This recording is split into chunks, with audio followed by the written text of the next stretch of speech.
Today, I'm going to dive into one of the biggest challenges students face when taking the LSAT, time management. Because the LSAT isn't just a test of logic and reasoning, and it's not even about getting the questions right. It's about getting the questions right under test day conditions. It's a test of how efficiently you can work under pressure. So today, I'll walk you through strategies to manage your time for both logical reasoning and reading comp, help you decide when to skip questions and how to maximize your score, even if you can't finish every question. First, for those who don't know me, my name is Steve Schwartz. I've been teaching the LSAT since 2005, and I personally increased my LSAT score from a 152 to a 175. Now, if you're just getting started with your LSAT prep, don't worry about speed for now. Focus on accuracy first.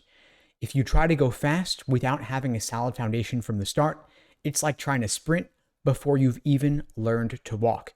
Your first priority should be to master the skills behind each question type. Only once you're consistently accurate at roughly, say, 70% accuracy, should you then layer in timed practice. If you can hit your target score untimed, that's a good sign that you're ready to practice under pressure. Until that point, you might want to focus more on understanding and accuracy, breaking down each question, because speed will come as your confidence builds. Now, if you're looking for guidance on when to make that transition from building that foundation and working on accuracy to moving on to pacing with individual timed sections, that is something we help our students with at LSAT Unplugged. We will create for you a personalized day-by-day study plan, laying out exactly what to do from now till test day. We pair it with private one-on-one coaching and small group coaching programs. If you're interested in finding out more, you can check out the links below to book a call with me and my team. We'd be glad to help you out. Now, timing isn't a one-size-fits-all. That's why we personalize it, and each section of the LSAT is going to require a different approach. Logical reasoning versus reading comprehension. For logical reasoning, because the questions are presented in a general order of difficulty, meaning they get tougher as the section goes on, you want to get through the easier questions faster to build up a time bank that you can then apply to the tougher questions later in the section. So a good rule of thumb for most students aiming for 160 plus would be to complete the first 10 questions in roughly 10 minutes. Then when you're tackling the tougher questions later in the section, you might want to flag or skip a handful of them to come back to later. I personally like to flag at least 3 to 4 questions in a single logical reasoning section because I just don't want to deal with it in the moment. I don't want to risk getting bogged down or getting stuck. I want to move at a fast enough pace that I can trust I'll be able to come back to it later. So on your first pass through the section, answer everything you feel reasonably confident about and skip those tougher ones. Then later, on a second pass, come back and tackle the skipped questions with that time bank that you've built up. Now, you don't want to linger on a single question for too long, not more than a couple of minutes, because you don't want to risk getting bogged down. With a fresh perspective, you'll be able to transform that question from a guess to a confident right answer, at least is the hope. Now, for reading comprehension, it's a little bit different because the questions are grouped into 4 different categories. You have the 3 long passages and then the 4th dual passage set on a related topic. Those, of course, could be in any order. You want to treat each passage like its own mini section. I would never recommend timing individual passages to the average of 8:45, but some should take a little bit less, some should take a little bit longer. Maybe an easier passage set will take you 6 or 7 minutes. A tougher one might take 11, 12 minutes, and that's totally fine. But I would recommend, of course, being very careful about how you allocate your time between reading the passage and solving the questions. I typically recommend spending 2.5 to 3 minutes on your initial read of the passage to map out the structure. Don't try to memorize every single detail, and then the questions will guide you to return to specific parts of the text to help you solve particular questions.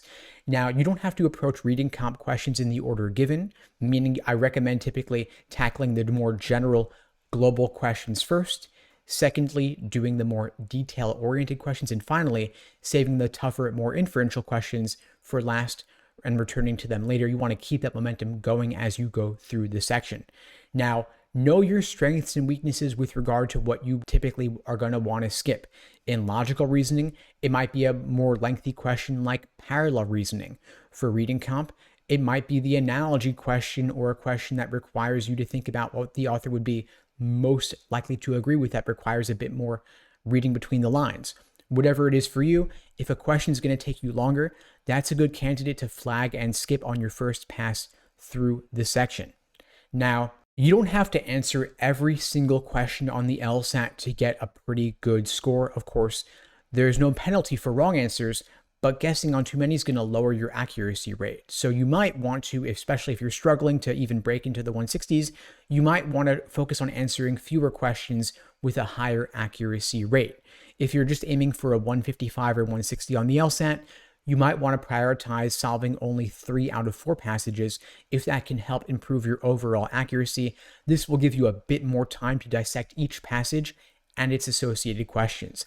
However, be very careful about adopting this approach because it will set a ceiling on how high you can score.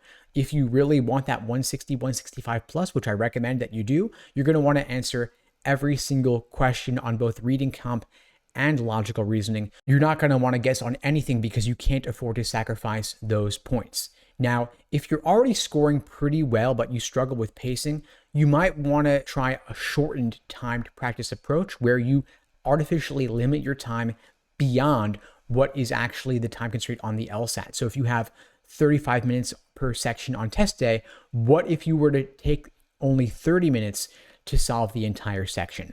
This added pressure would force you to work more efficiently and make quicker decisions. And then when you return to doing full 35-minute sections, it's going to seem like a lot more time. It's going to feel a lot more manageable because you've gotten accustomed to putting that pressure on with only 30 minutes. Now, of course, this approach isn't going to be for everybody, but if you're a top scorer looking to fine-tune your timing, it could be a real game changer for you.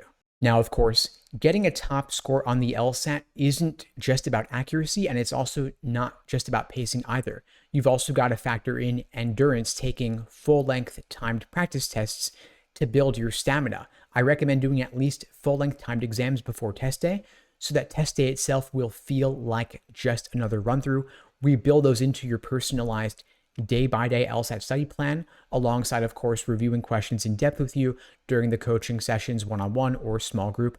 And so one strategy that a lot of students find helpful, especially those aiming for top scores of 170, 175 plus, is to actually take a practice test with 5 sections so that 4 sections will feel a whole lot easier for endurance, just like artificially constraining yourself to 30 minutes rather than 35 minutes for a practice section helps you work on your pacing. Of course, we also want you taking care of your mental and physical health. Sleep, diet, exercise, and relaxation can all play a huge role in your mental clarity and your focus. That's why we also built in days off into your LSAT study plan so that, of course, you're not going to burn out. Again, if you'd like my help in crafting your personalized day-by-day study plan, or you'd like my support with anything else on your journey to getting a top LSAT score, my team and I would be glad to help you out. At LSAT Unplugged, we offer live online classes via Zoom, on-demand video courses, small group coaching, and one-on-one coaching. You can check out the links below to book a call with me and my team. And in the meantime, I'll wish you all the best and take care.